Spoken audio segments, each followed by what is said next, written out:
Docket number 026794, People versus George Henry Meacham. The charge is attempted murder in the second degree, assault in the first degree. How do you plead, Sergeant Meacham? Not guilty, Your Honor. Bail? The people request remand, Your Honor. ROR, Your Honor. Just what I was thinking. You know, the military courts have concurrent jurisdiction. I could very easily challenge the venue of this proceeding. The people Sergeant Meacham works for, however, don't want this to look like they whisked him off in the dead of night to be tried by an overly sympathetic jury. You mean they don't want the press to think that? It's not our granddaddy's war.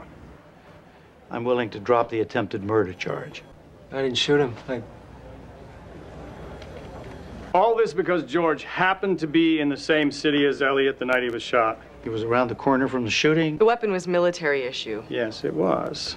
In the list of physical evidence sent over by your office, I didn't see a ballistics report indicating that George's sidearm was, in fact, the weapon in question. I'm sure that was just an oversight. The testing wasn't completed at the time of the arrest.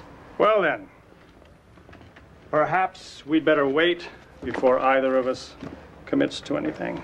Your Honor, I'm trying to establish that my client was justified in shooting the witness.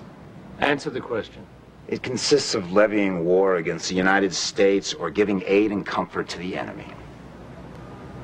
Well, let's focus on giving aid to the enemy, shall we? The Constitution guarantees the people the right to a free press.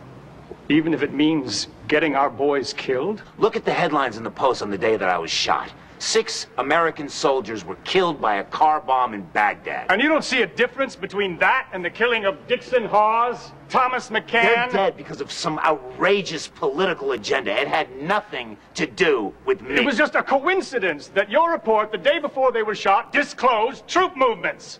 Possible movements. Did you know where you were headed?